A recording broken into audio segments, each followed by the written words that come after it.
Andrew Downs. I'm proud to support Three Beards Media, and I would love to work with you. If you need merchandise for your company, organization, band, softball team, whatever, I can help. From name brand apparel to promotional items, large orders or small, online stores, and more, I can help your brand stand out. AKC Marketing is local, based in Johnston, and we are an employee-owned business, so our costs are low and our turnaround times are fast. But most importantly, we give you personal service to make sure you get exactly what you're looking for. Email me at andrew@akcmarketing.com or find me on social media, and let's make some cool stuff together. Now sit back and enjoy this Three Beards Media podcast. This Three Beards Media podcast may contain mature themes, and if you're not down with that, we got 3 words for you. Like the podcast. Nailed it! Would you like to sample some of my nuts?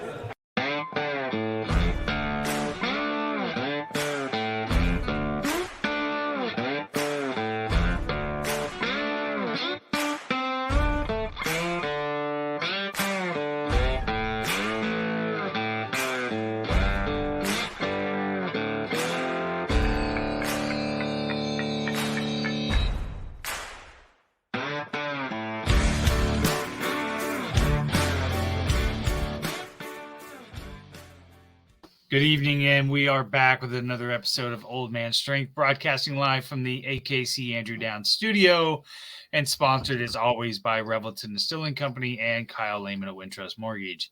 I'm your host, Chris Shipley, as always, my cohort and not as old as me partner, Aaron Wall, fresh off a trip from Iowa. How are you tonight, Aaron? Doing good. I got probably my fix of Casey's Pizza while I was back for the next couple of years, because I did eat Casey's breakfast pizza every day while I was in town for breakfast. It's not good for my diet, but you got to splurge time to time.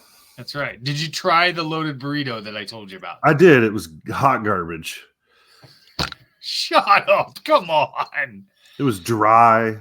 It's so good. The cheese is gooey. The hash browns are nice and crunchy. No, it was none of those things. The one I got was none of those things. Oh my God. I seriously, it's the best breakfast. It beats their Casey's Pizza hands down. Their breakfast pizza hands down. I believe you are wrong. Speaking of being wrong, I don't really have anything to pick on you about this week. You were in that's Philadelphia. 2 episodes in a row. I know you were in Philadelphia. You got to tell your day job that you're not allowed to take trips where you're not allowed. Then you don't have time to put horrible takes online for me to pick on you for. I know I was really busy this week. I barely looked at Twitter. I know. I mean, except for when you were bragging about seeing Carrie Underwood and being on the Rocky Steps for a party, and she was a legit good show. I'm not gonna lie. I'm sure she was. I also was clearly an old man because we were at a dinner at a Brazilian steakhouse. I had like 2 whiskeys and a beer earlier, and by the time 7:45 rolled around, I went back to my hotel room and took a nap. I was out of it. So perfect. Those work trips can really get you tired, man. I'm not used to that stuff. So, well, let's go ahead and bring on our guest. I've been following our guest probably for, I think, the last year. He popped up on my feed when our friend George Trice appeared on his podcast, and that's kind of how I found him. And then we've just kind of connected on Facebook and Twitter a little bit. And he was kind enough to invite me on his podcast, Drinks and Things, last week, which is he credits is the drunkest podcast, which might be the case. So as a return, and I've been wanting to get him on because I think he's got a really cool story. We want to welcome Marcus Goins from Drinks and Things. Marcus, yo, what's up, man? Hey, what's up, man? Thanks y'all for having me. I appreciate it. Yeah, of course, no problem. Local Iowa guy right now, but as we've talked about a little bit on your podcast, you told me you grew up in New Orleans. Right. So I got to know, let's just start there. Grew up in New Orleans, live in Iowa, went to Iowa State. How'd that journey happen? Hey, man, it's kind of an interesting story. So I grew up inner city New Orleans, single parent home. My mom had me when she was 17. I was actually her second kid. Grew up playing sports.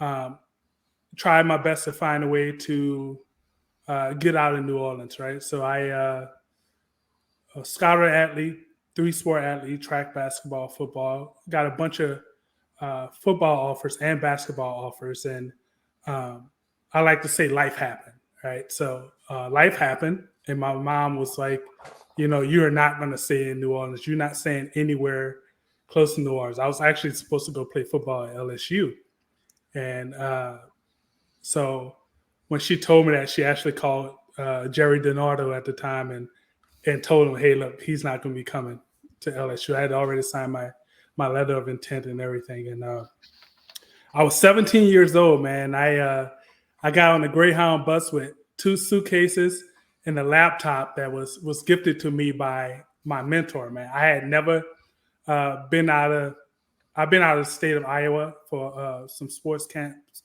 as a youth, but I had never really experienced really being out of Louisiana. So I got on a Greyhound bus, man, 30 hours, 2 suitcases and a laptop, and made my way to a place that my mom called Ames, Iowa, right? She didn't know it was called Ames. So I was actually accepted to Iowa State on a full academic ride. I mean, I was a star athlete in high school, but I was also kind of nerdy. I was that geek dude. I ain't gonna tell you some of the classes I took in high school that helped me GPA, but they treated me very well. So I came up to Ames, man. It was the middle of the night when the Greyhound bus pulled into Ames hub. 30-hour bus ride, Greyhound, 17 years old. Don't know anybody on this bus, but I had a couple of friends that I knew names of from AAU basketball from down in Louisiana. But they didn't really know me. I just knew of them because the AAU circuit is so small. When people are really doing well, you will learn their names. Man, I got to Ames. I shit you no lie. It had to be 1 or 2 o'clock in the morning. So here I'm walking down Lincoln Way with suitcases and a laptop. I was like, this is a small ass town, a lot of cornfields, and I'm a black dude in the middle of fucking Ames, Iowa, walking down the street at 1:30, 2 o'clock in the morning, right? So I arrived on campus. Let me backtrack. I hadn't even registered for classes at Iowa State because I hadn't planned on coming. I was like, oh, my mom, she's gonna change her mind, right? I've seen this movie. It's Rudy when he shows up at Notre Dame with a suitcase and goes and talks to the priest. Yeah, right. So I was like, my mom's gonna change her mind. She's gonna let me go to LSU. If she don't let me go to LSU, maybe I'll go to Tulane because I had an offer there as well. She didn't fucking change her mind. So I come to the middle of the cornfields, baby. And I mean, I walk, don't know where I'm going. I get to Iowa State campus and I go to a residence hall. And she was like, well, your name's not on the list. I can give you a place to stay tonight, and then you will have to figure this out in the morning. So here I am. I stay in this little room on campus. The next morning, I wake up. I got to figure out what the hell I'm going to stay, what I'm going to do about classes. I go to one of the offices, meet with a person. She will say, hey, we'll put you in the day room and Larch Hall, which is where all the athletes stayed, right, back in the 90s.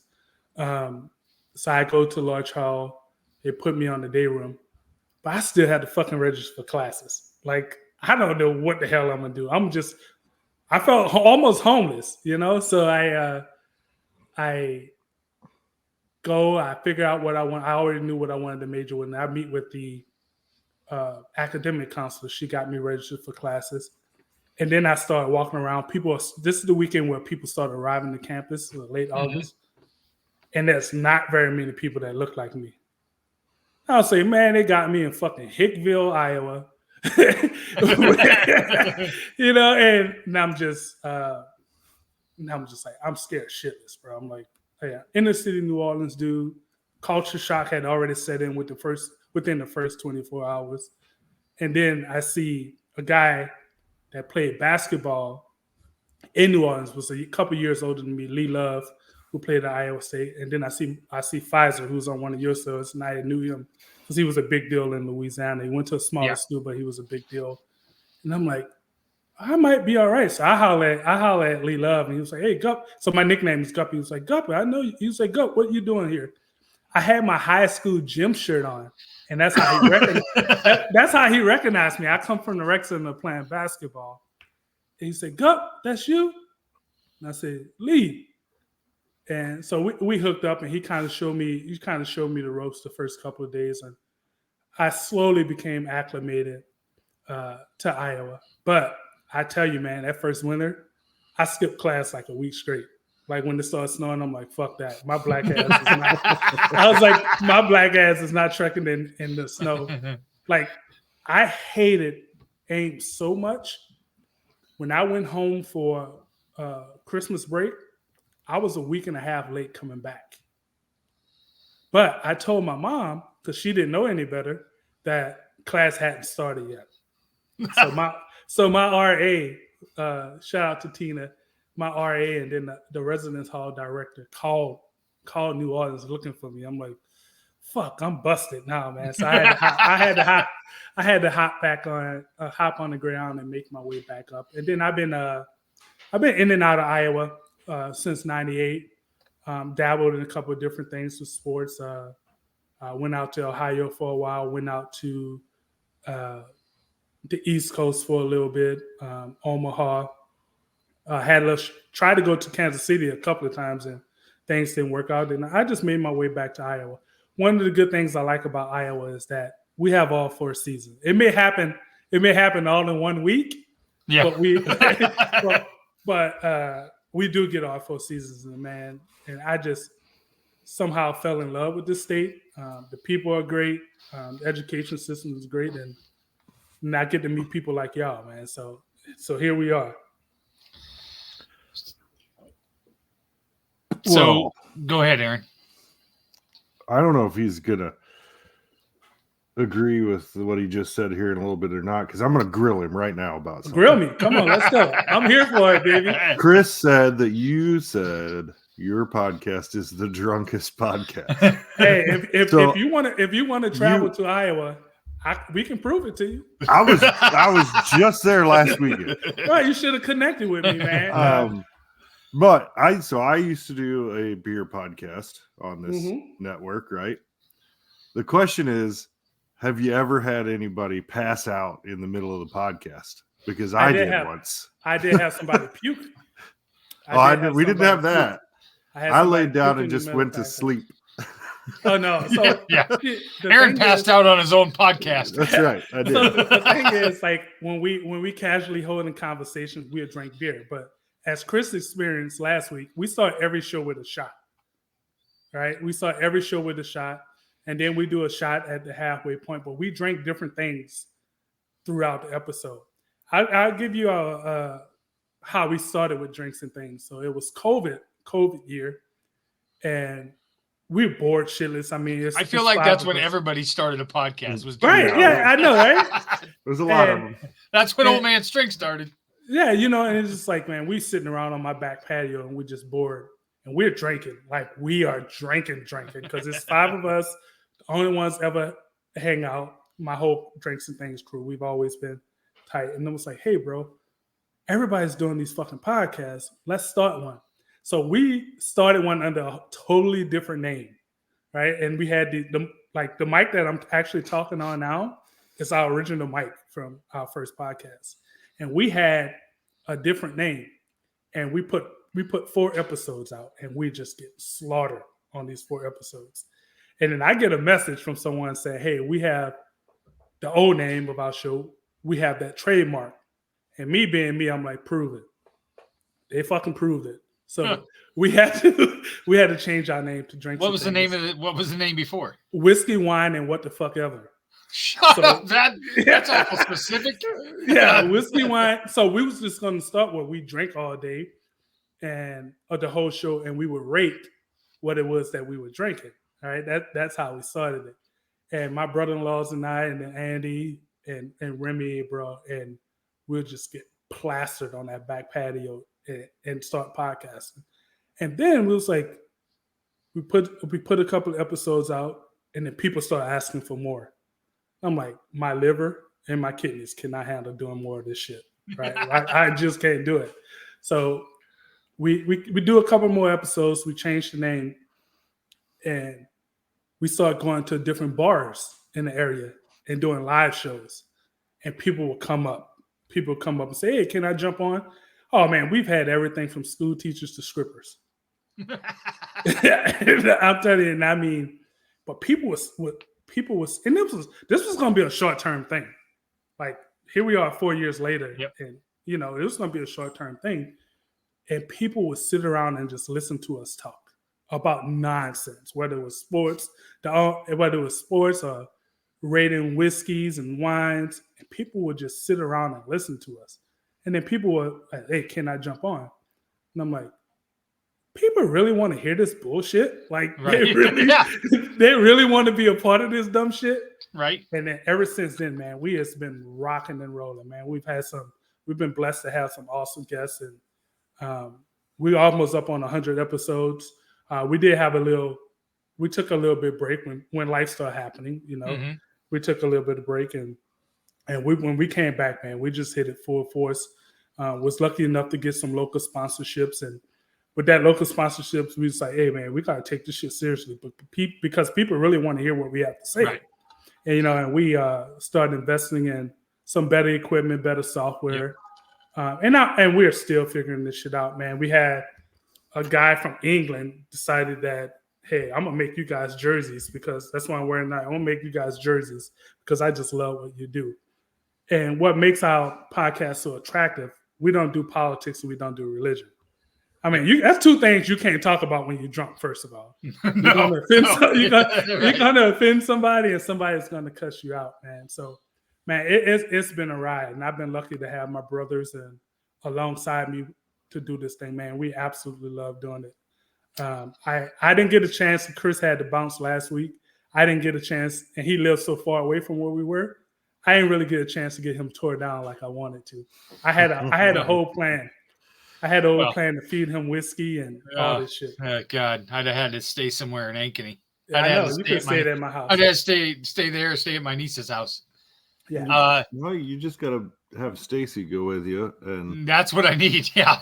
So she doesn't even listen to this home. podcast. She doesn't even listen to this podcast. She don't want to hear me on somebody else's.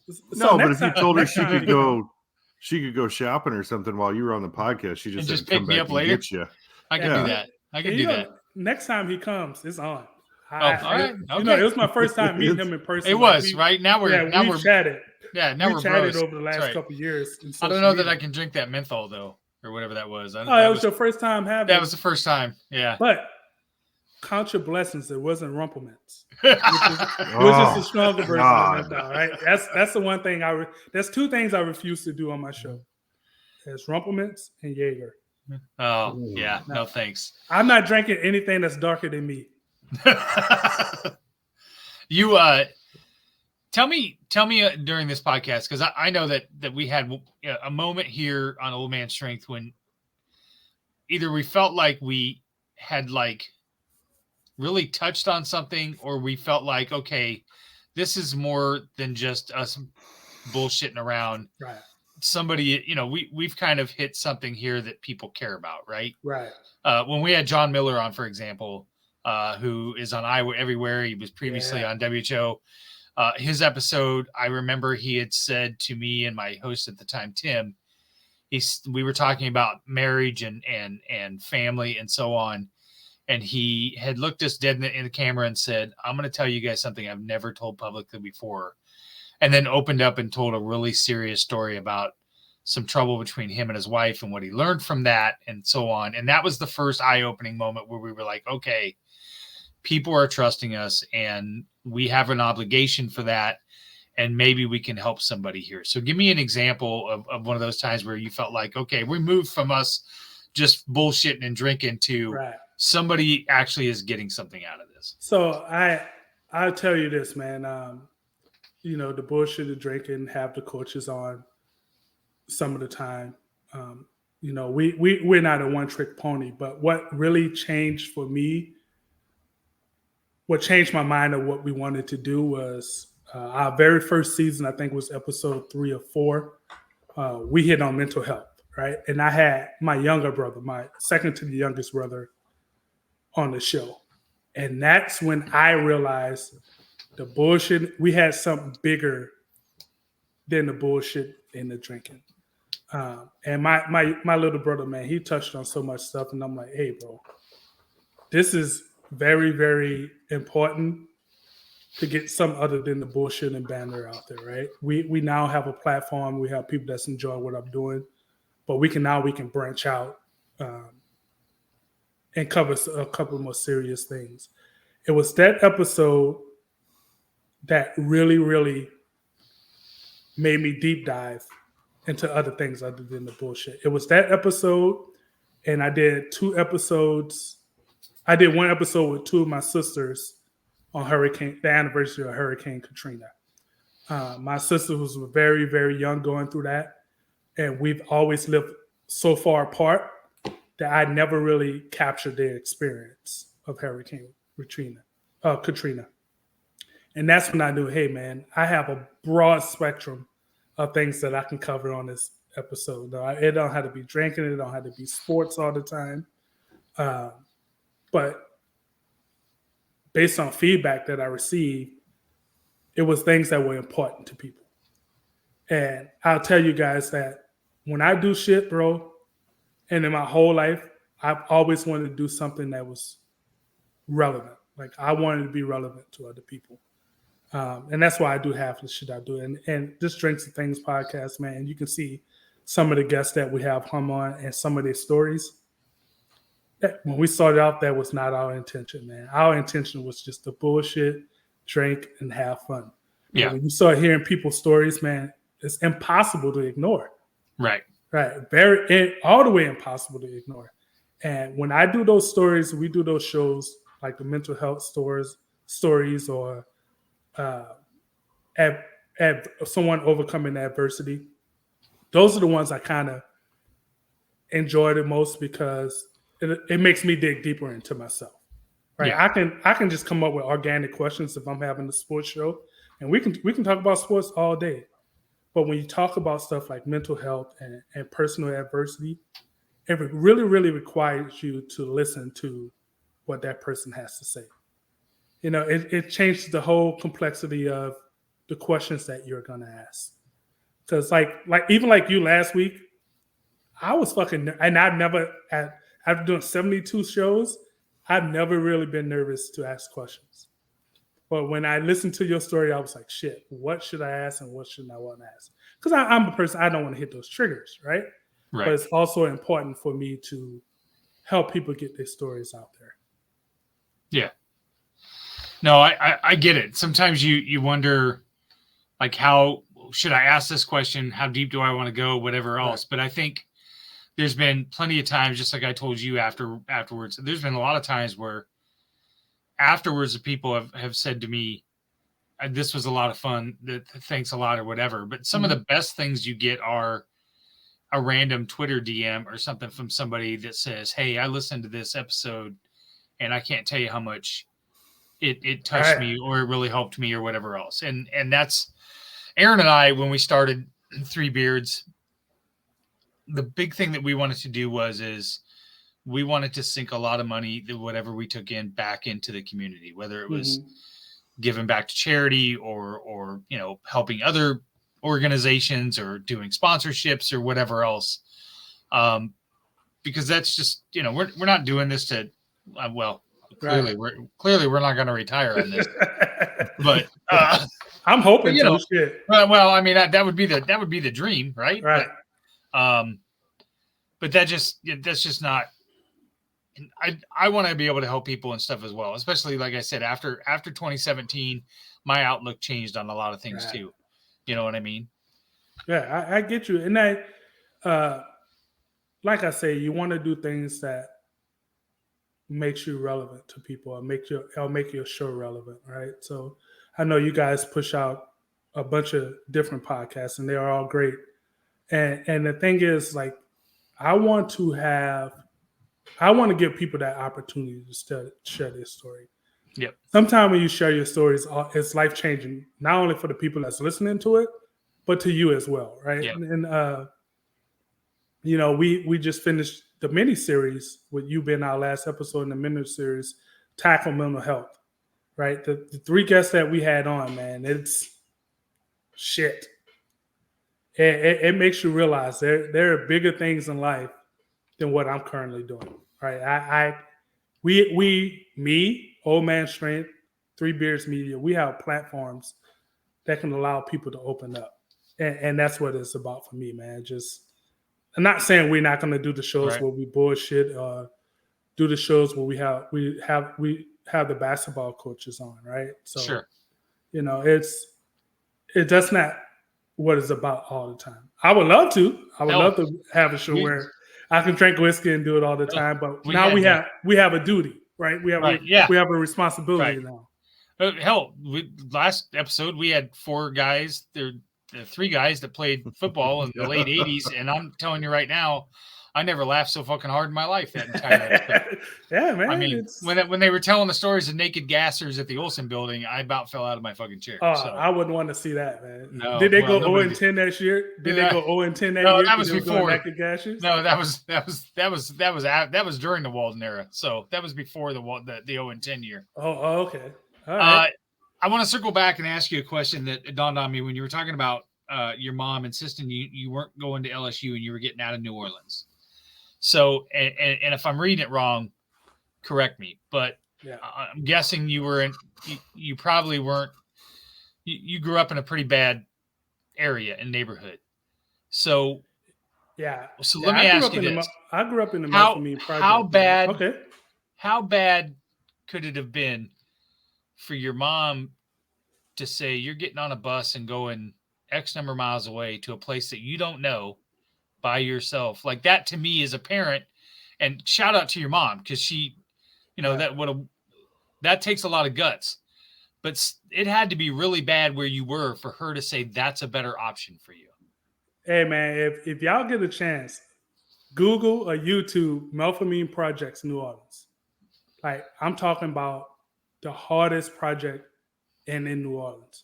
You're talking about drugs, you're talking about murder. And, I was lucky enough that I had mentors that were actually in that game, but make sure that I stayed out of trouble.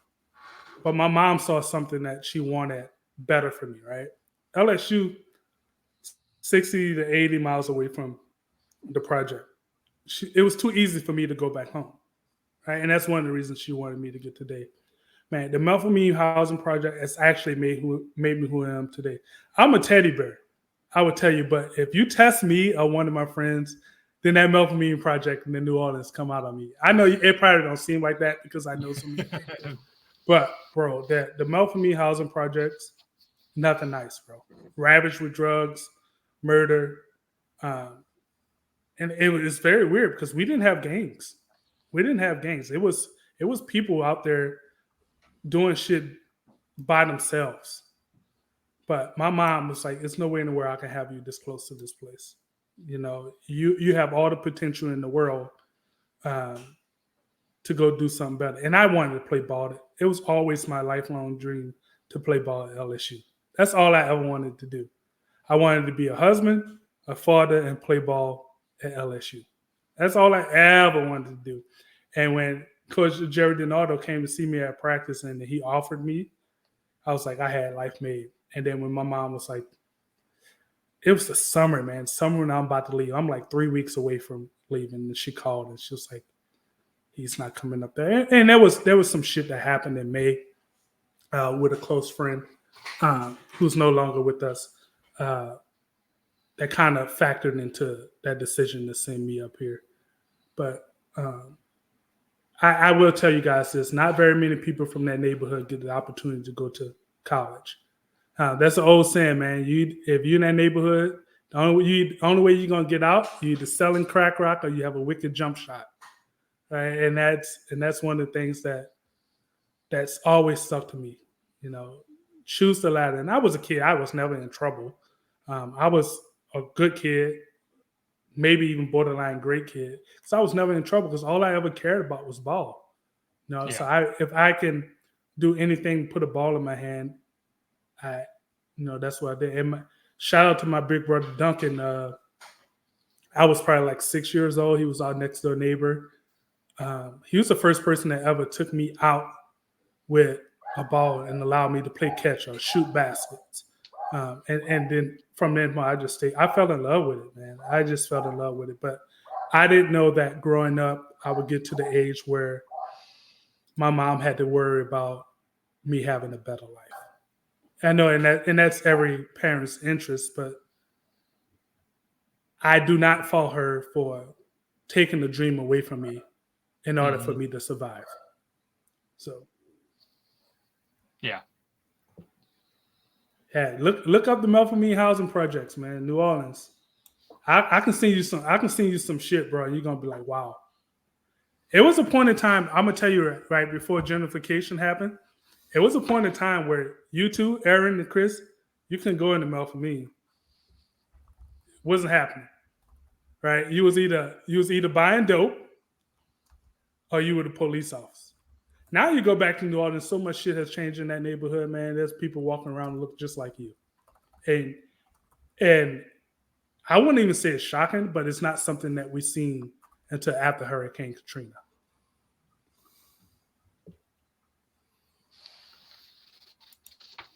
So why Ames?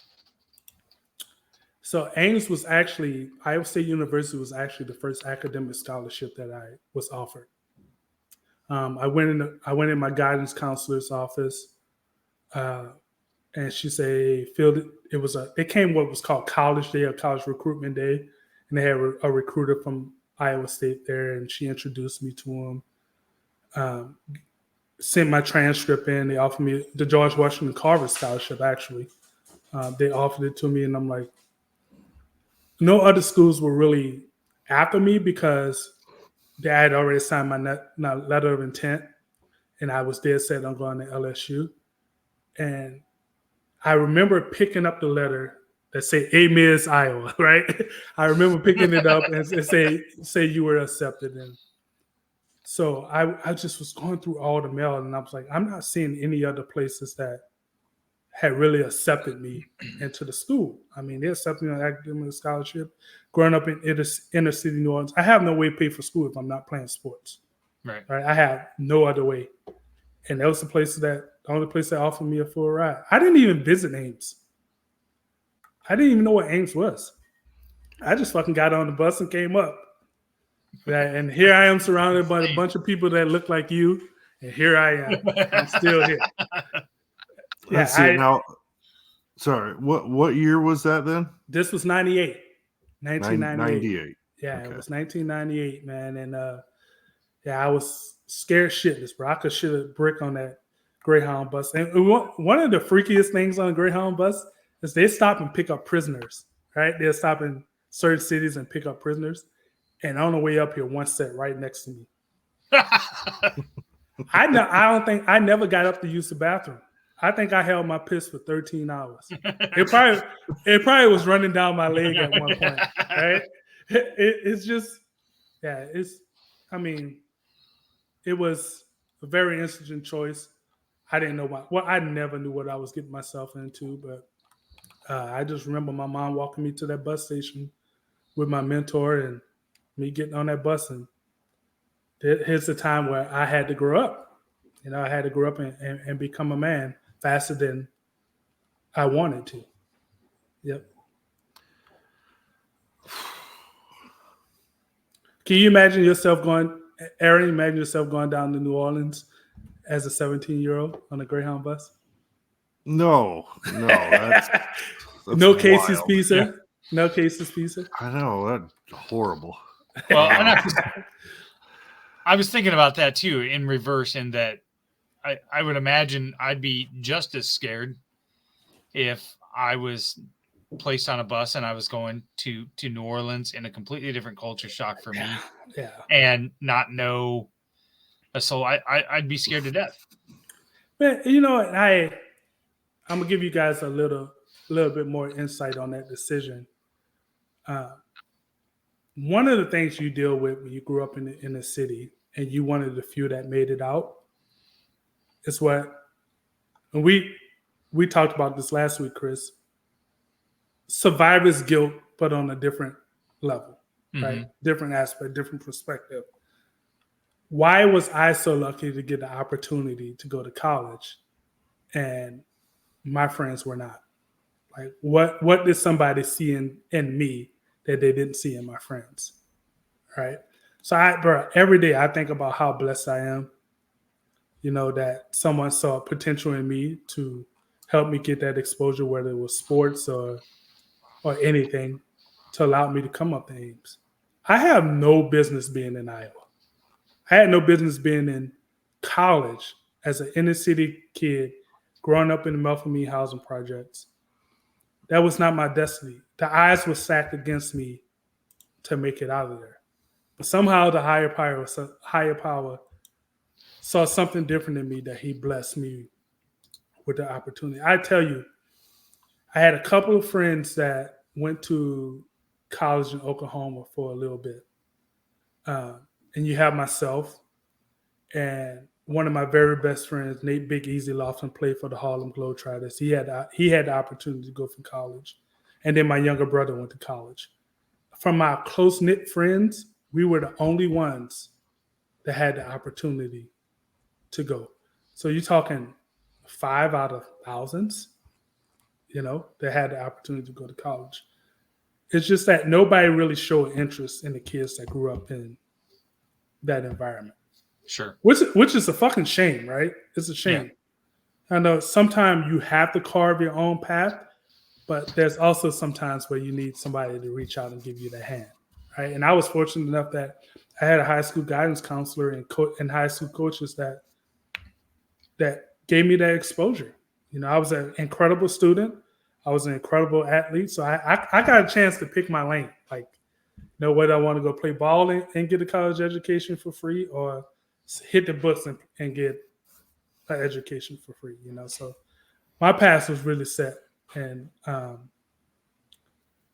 it's very different than the generation right now. In New Orleans, it's not very hard for kids to, thank goodness, to get a look to go to college. Because there are some different programs now. It's not the best, but we're making progress.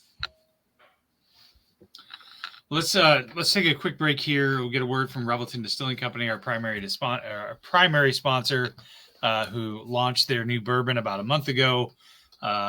Aaron finally got his bottle. We sampled some at the barbecue this weekend. So let's get a word from Revelton. I want to come back. I want to talk to Marcus about what he does now and parenting. I want to ask him some parenting questions and things like that. So we'll get a word from Revelton Distilling Company. Why take the best corn in the world and make it into fuel when you could make it into whiskey? That's the question that launched Revelton, Iowa's most visible and fastest growing distillery. Owners Rob and Christy Taylor embrace the grain-to-glass philosophy, sourcing ingredients locally and overseeing on-premises production and bottling at their facility in Osceola. One sip and you'll agree that Revelton's handcrafted whiskeys, gins, and vodkas are the best you've ever tasted. And with the launch of their rye whiskey, made with 100% Iowa-grown rye and corn, and their new bourbon coming soon, there's more Revelton to love than ever. Iowa's own Revelton Distillery. ReveltonDistillery.com. All right, and we are back. Thanks again to Rob and Christy at Revelton Distilling Company for their continued support of Three Beards Media and of course Old Man Strength. Marcus, you're a parent, so right. I'm going to open the question this way. What keeps you up at night as a parent? Raising two girls. I tell you, bro, if I have two girls, 10 and 6, what keeps me up at night is worrying about the way that they're going to be treated, right? Living in suburban Iowa, not very many people look like them, right? So that's like my biggest worry, that they're gonna go to school and get treated differently. Luckily, we haven't had too many incidents. And my kids are very aware of who they are, right? They are very aware that they are part of two cultures, right? Their mom's white, I'm black. They get the best of both worlds. What worries me at night is that they go to school where I have no control over what happens at school. I can't protect them. That someone says something to them that'll hurt them, right? Another thing is they look way different than all of their cousins, right? But that's not my worry. That's not a worry, and that doesn't keep me up at night. But if they're out playing with their cousins and someone asks, how are you guys cousins when y'all look totally different? I tell you guys, unfortunately, is that there's not a lot of, there's some education that don't happen at home, right? And it's, nobody wants to face those hard questions. I could tell you both of my girls, that my youngest, you ask her what color is, she's going to say brown. That's who she is. My oldest, who is highly intelligent, very aware of everything, she would break it down to you. She would tell you, hey, I'm biracial. My mom's white, my dad's black. I have cousins who are full black. I have cousins who are full white. But we don't see it like that. I mean, this 10-year-old is probably one of the greatest humans I've ever met. And she's been like this for a while, and she's the older of my kids. But also, what keeps me up at night, them trying to pull the shit that I tried to get away with as a teenager. And I tell you, man, my mom was so lenient, and she's like, you can stay out all night as long as you get up for football practice in the morning. I don't care how late you stay, but have your ass. Beginning growing up, just like every black family, when you have that street light come on, you have your black ass at home, right? But as we got older and got into high school, I don't care how long you stay out. Keep in touch. Let me know where you're at. This was for cell phone days. You had to find a phone if you was at a friend's house to call home and let your mom know you was all right. It's like, you stay out as long as you want. Long you getting up for school tomorrow.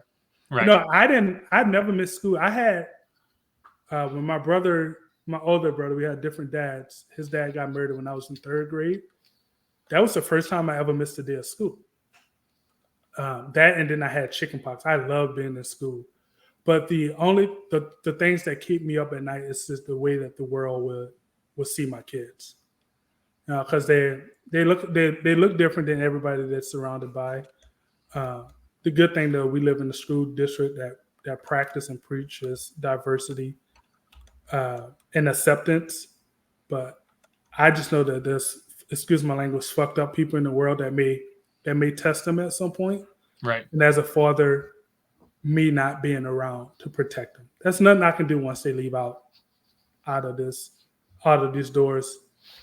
But preach to them, be kind to others, respect others' decisions, and accept them for who they are. That doesn't mean that everybody's going to accept them for who they are.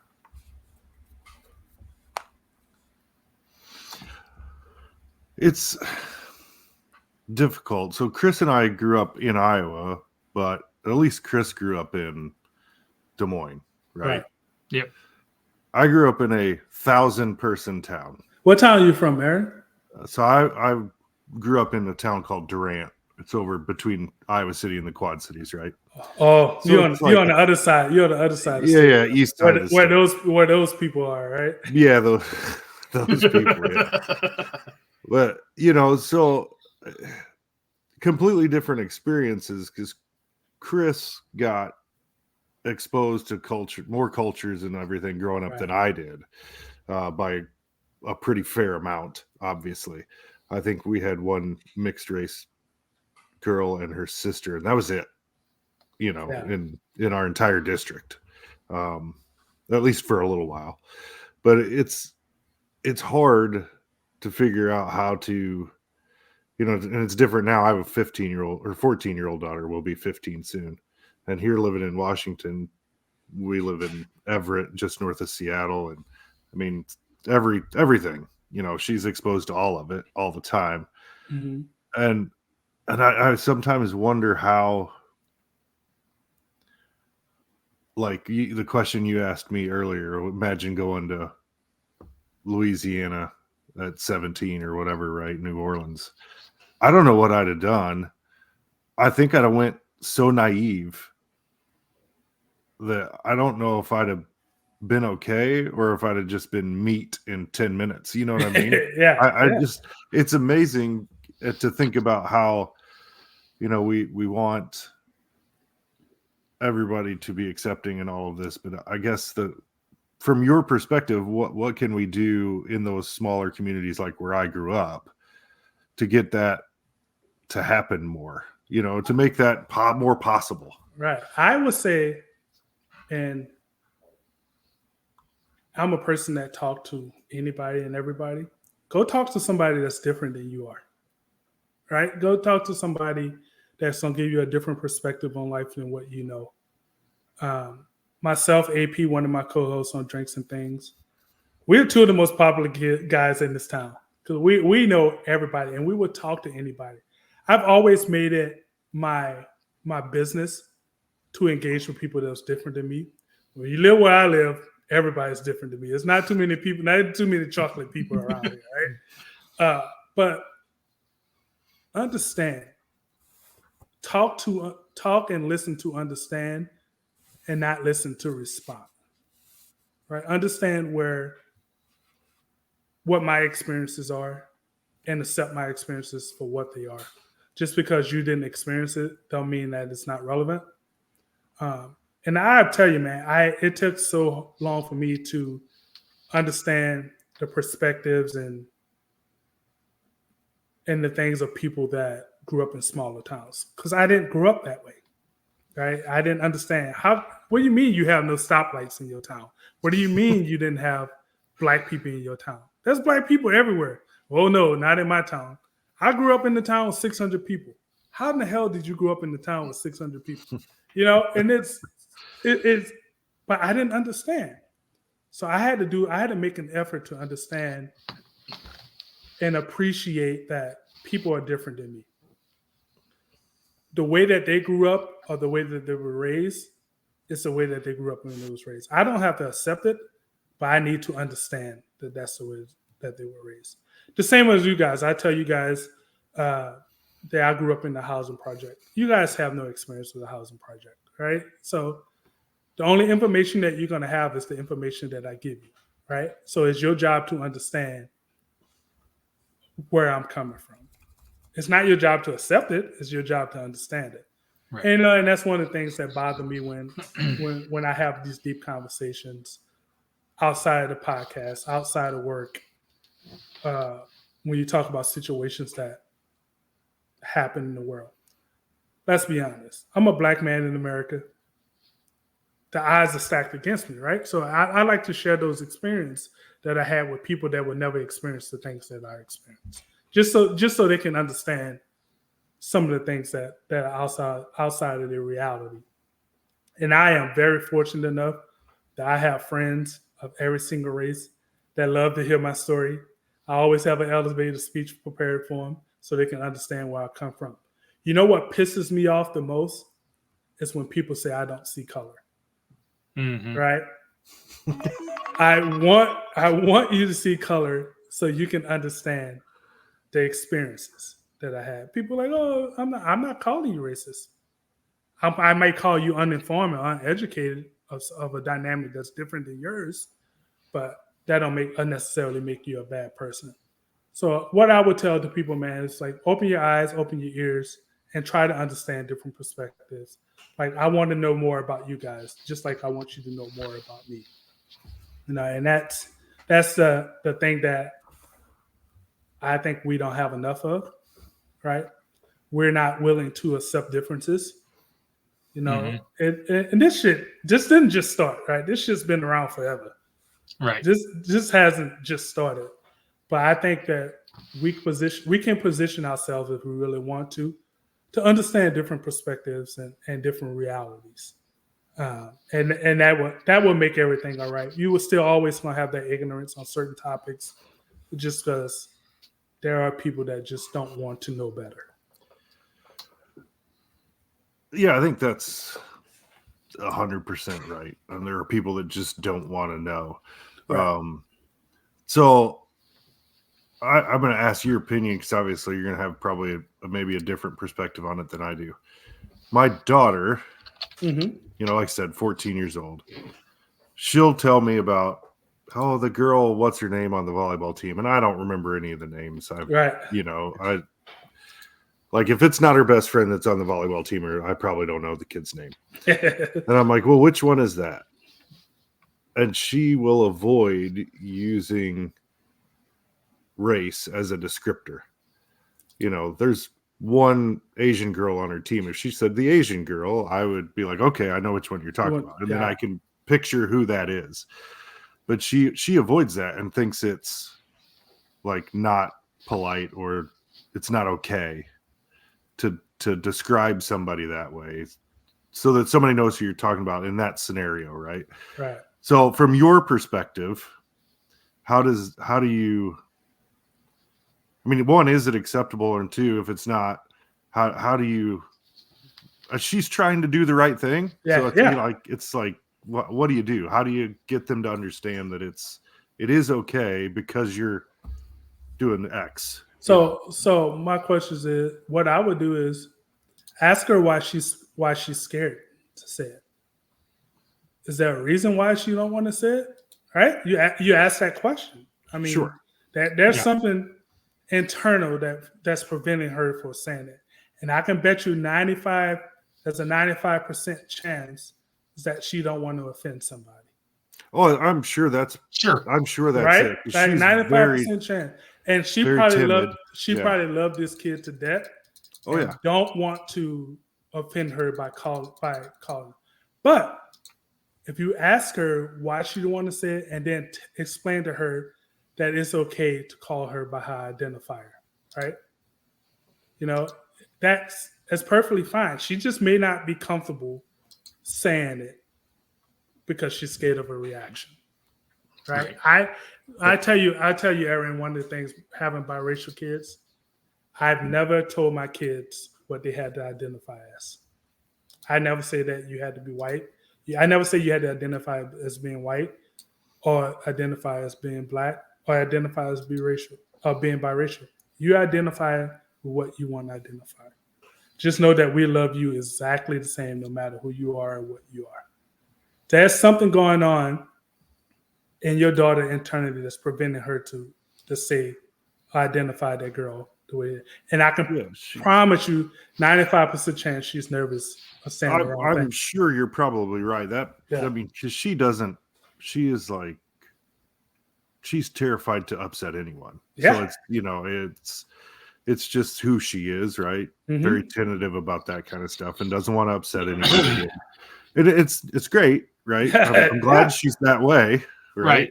I'd much rather it be that than like be like me and not give a fuck most of the time. Have that conversation with her and see why she won't say it. It may surprise you. You may actually learn something from her. Oh, I learn stuff from her all the time because again, she's grown up in a different scenario than I did by quite a bit. You know, it's complete opposite of how I grew up. So and I can tell. I bet she's just nervous of saying the wrong thing because we have so many different people that identify as different things right now, and you don't want to upset or offend anyone. So I think it's totally normal for her to be like that because I mean, I have kids that won't pick what they want to identify, and I'm A-okay with that. You know, they'll just say, I will tell you, I've had them say that they're just both, and I'm like, all right, I'm cool with that. You know, it's not 1960s. You don't have to, you don't have to pick one. They say I'm both, and I mean, I think kids are more conscious now than we give them credit for. Yeah, they're way more conscious than we give them credit for, and the fact that she's doing that out of, I won't even say fear. It's almost respect for not offending somebody. Kudos to her. But she can even walk up to their friend and say, "How do you want me to address you? How do you identify?" Right? At 14, that's high school. She's 8th grade or 9th grade. 8th grade, be ninth grade Ninth next grade, year. yeah. I mean, so she'll get that courage and see what that person prefers. And with her friends, she might be fine. I don't know because I don't get to see those interactions as far as how they have those discussions. But it's like when she's talking to me or her mom or another adult, like, and that person's not even there. That's what I'm talking about. It's that's bravery, bro. That's bravery. She don't want to offend her friend, and when your friend is not even present, that's not but respect, man. Yeah. So. But I encourage her to have that conversation with her friend. Right? Encourage her to do that. Well, we're gonna take our next segment here. We're gonna take the Wintrust Mortgage, Kyle Lehman at Wintrust Mortgage. We're gonna ask the question of the pod here, Marcus, and I'm gonna take this one. I'm gonna go back to one of the original questions that we used to ask. So the way this segment works is I'm gonna ask you the question. I'm gonna let you think of your answer. I'll play an ad from Kyle Lehman, and then when we come back, I'll re-ask the question and let you answer it. So the question is: you have a magic DeLorean time machine. And you can go back 10 years and speak to Marcus from 2014. What piece of advice are you going to give Marcus in 2014? All right. So think of the answer. We'll come back with a word from Kyle Lehman at Wintrust Mortgage, and then we'll get Marcus's answer. Are you in the market for a new house and unsure of the mortgage process? Want to know that you have someone looking out for you? Kyle Lehman from Wintrust Mortgage is a down-to-earth, knowledgeable lender who can be there for you in your corner. He can work with you in any of the 50 states and is just what you need to expand your home search. Kyle will work with you through the entire process with little to no work from you. Take the worry of the mortgage process out of the equation so that you can focus on looking for your dream home.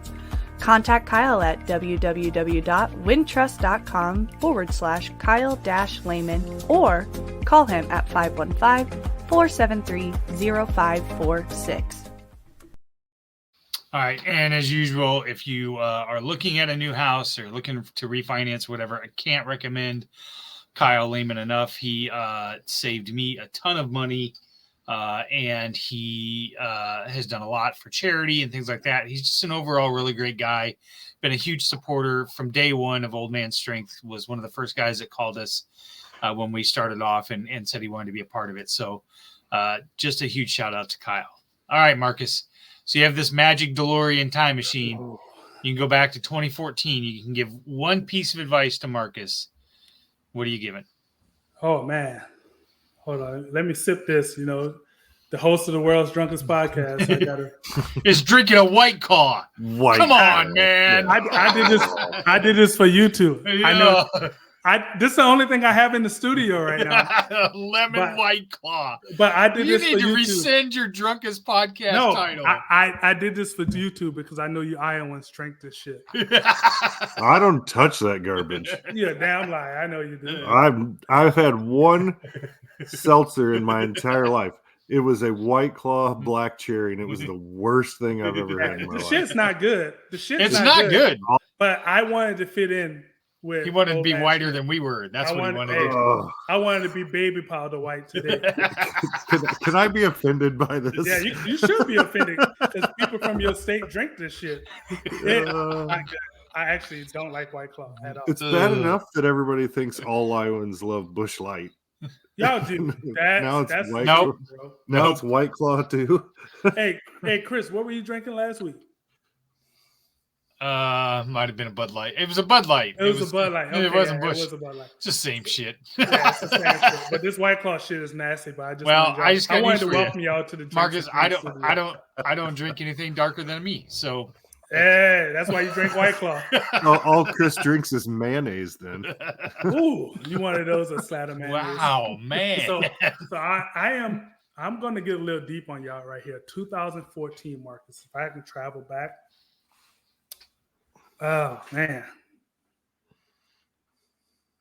Don't forget to reach out and grab people. I tell you guys, man, I have been very, very, very blessed, to say the least. And that's an old adage. When you bless, you build a longer table, not build a taller wall. I think I would have reached out and grabbed people a lot sooner than I did. we do a lot of charity work. We have a foundation, Melphamine Brothers Foundation. We do a charity golf tournament with my family every year. This is year 8. I wouldn't have waited so long to reach out and grab people. Now, we do a scholarship for incoming freshmen every year. I will count my blessings and then extend that olive branch to other people. I think I waited way too long to do that. I've been blessed a long fucking time, fellas. I met my wife and we've been together 16 years this year, 12 years next week.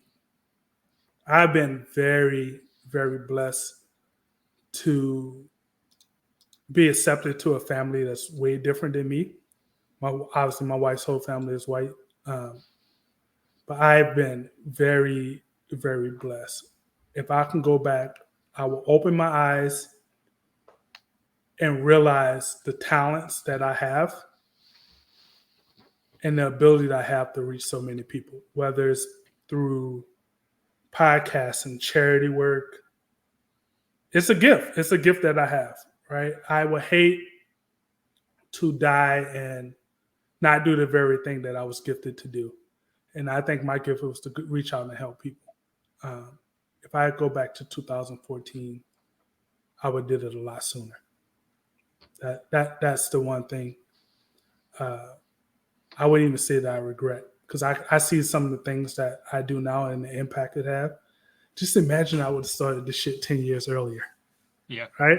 Or even 2 years earlier than I started. Be untouchable. Yep. There'll be so many people that will be blessed right now, right? Whether it's Iowa, Louisiana, Missouri, any state. I have so many resources and so many connections and so many people that I can talk to help other people. I probably should have did it a lot sooner. It probably would have changed and impacted a lot more lives than I currently am. Including yours. Including.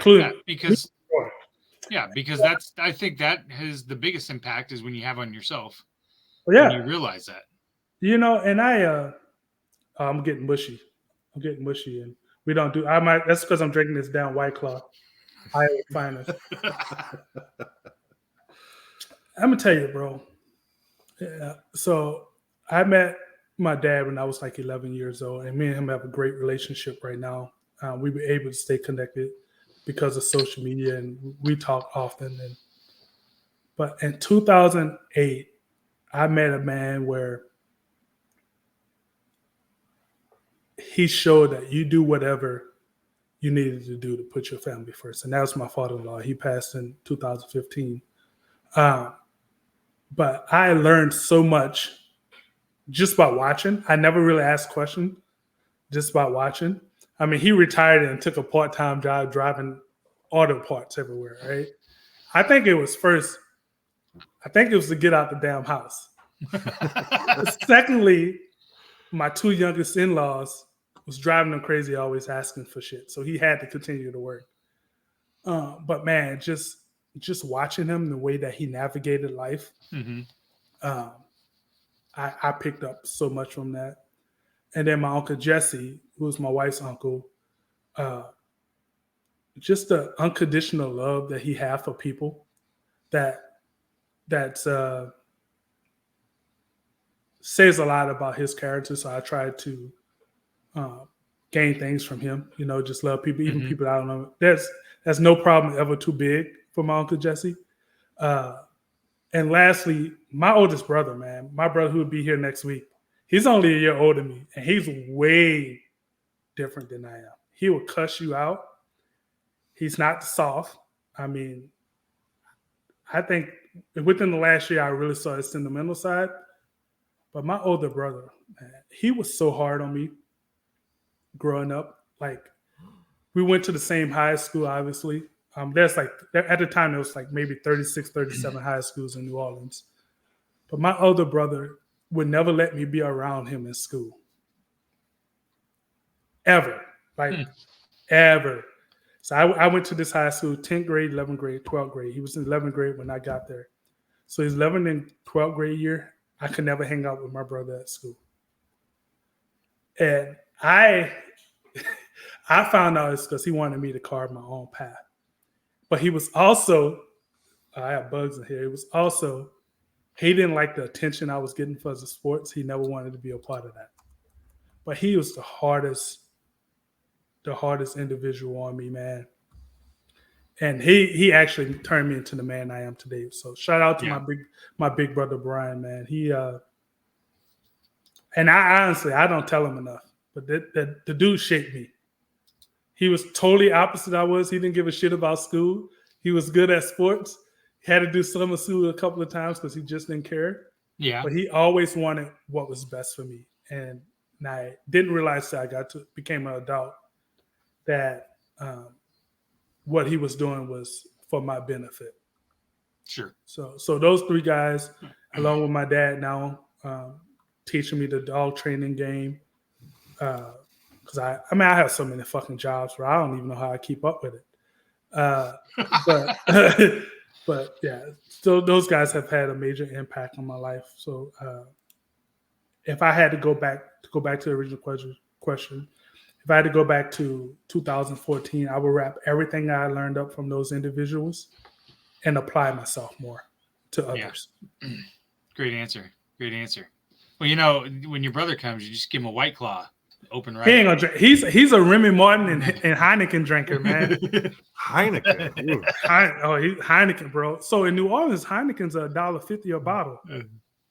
What? I might drink it for that cost. $1.50 a bottle in New Orleans, man. And up here, people don't drink Heineken. Y'all drink Blue Moon. What else y'all drink? No. White Claws. Not drinking Blue Moon. Busch Light, Bud Light. Anything from the Anheuser-Busch. Anything that says light on it. That's what I'm all Ultra. about. I drink Ultra. See, there you go. I had Ultra. You had Ultra last week. I did have Ultra last week, man. But yeah, it's a ride. Cheers to you guys. Well, we're gonna wrap up with our final segment in spirit of what we do around here, which is to try to raise money for charity. And this Steph Copley shut the fuck up segment is brought to you because Steph Copley famously told one of the hosts on this show that is not named Chris to shut the fuck up so she could finish her point. So we decided shout out to Steph. So Steph tickets are right behind mine and Jack. Oh yeah. Yeah.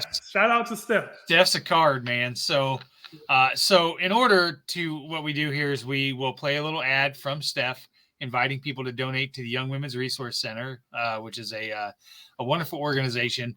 And then when we come back, Marcus, the rules are you get to say whatever you want.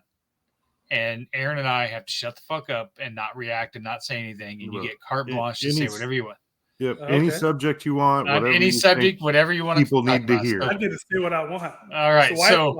So let's get a word from Steph and then we'll come back and it's Marcus's pod for the next 1 minute. Hey everybody, it's Steph Copley, the woman behind the STFU segment on the Old Man Strength podcast. When I told the guys I wanted to sponsor this segment, they recommended that I make a charitable donation instead, so that's what I did. I chose the Young Women's Resource Center in Des Moines, Iowa. They're a nonprofit that supports, educates, and advocates for girls and young women ages 10 to 24. Their whole goal is to make sure that these young women become strong, self-confident, and successful. And if you know me at all, you know that aligns with my goals as well. If you're interested and would like to donate, check them out at ywrc.org and donate today. And remember, don't forget to STFU and listen every once in a while. Thanks. All right, Marcus, floor is yours. We have to shut the fuck up. All right. So one thing I want to say, man, and in light of June being Men's Mental Health Awareness Month, I want to encourage all you fellas, man, to speak up if you need something. It's far too often that men don't address the issues that we have. You know, Chris knows this. Every Sunday, I do a Facebook post where I ask those 3 questions. You good? And if you're from New Orleans, you know what that means. That means exactly what the next question asks is, are you okay? And do you need anything? And when people answer that third question, do you need anything? I want to encourage all the listeners for Three Beards Media, no matter which podcast it is, to make yourself available to talk to people, man, because we need it more than people would think as men. Secondly, if you have the opportunity, if you've been blessed, reach out and help someone. Build that longer table and not that higher wall to allow others to benefit from your blessings. Lastly, go follow Three Beards Media. You guys are doing great things. Stop out and check out our show, Drinks and Things podcast, the world's drunkest podcast, even though I'm drinking White Claws tonight. But bottom line, man, be nice, accept the differences, and appreciate the blessings that you receive from a higher power. Amen. All right, we're going to wrap this up. Shout out again. Thanks so much, Marcus, for coming on Old Man Strength. We really appreciate it. Check out our latest episodes from Fall Starts. We had a really great, interesting guest last week, Ethan Beck, who was a young man who served in the Army, and his story about how going into the military and what he loves, but also what it did to his mental health and his battle with suicide and things like that, and how he's come out on the other side is pretty powerful. You really should go listen to his story. And then join us tomorrow night on our summer edition of Climbing Mount Rushmore, where Teddy Holly makes his re-debut back on the Three Beards Media Network from a hiatus from Ball Don't Lie, where we're going to rank the Mount Rushmore of things here in the next summer. And I'm pretty sure he's gonna rank Rondo Rajan as the best point guard in Celtics history. Oh, and I'm gonna tell him how fucking wrong he is. So, who are you going with? DJ? It's DJ. DJ is way better than Rondo. Rondo shouldn't even be in the remote conversation. This is just gonna be good. Hey man, before we go, I want to shoot out a branch to you. Thanks for having me on, man. It's really important that us as podcasters, we embrace each other's platforms and each other's shows. So absolutely. Thanks for having me, and thanks for coming on my show last week, Chris. Aaron, it's exciting to meet you, man. I appreciate it. Go ahead and grab you a White Claw, because I know that's what you want to do, because that's what they're doing back in Durant, Iowa. I will give you $10,000 if you can show up at my house and find a White Claw anywhere in this. What if I bring it with me and hide it somewhere in your house? I think that's unfair.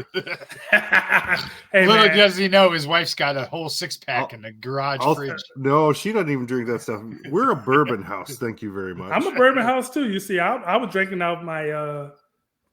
We've been lucky. People like to make us glasses and shit on drinks and things. Yep. I was drinking some 1792 small batch out of that. So, again, man, I appreciate you guys. Thanks for having on behalf of the whole Drinks and Things crew, myself, AP, Seth, and super producer Jake. We appreciate what you guys are doing. Keep it up. All right. Thanks, man. That's another episode of Old Man Strength on the Three Beards Media Network. As always, broadcast from the AKC Andrew Downs studio and sponsored by Revelton Distilling Company and Kyle Lehman of Wintrust Mortgage. Check out the rest of the podcast at www.threebeardsmedia.com. And with that, we are out. Peace.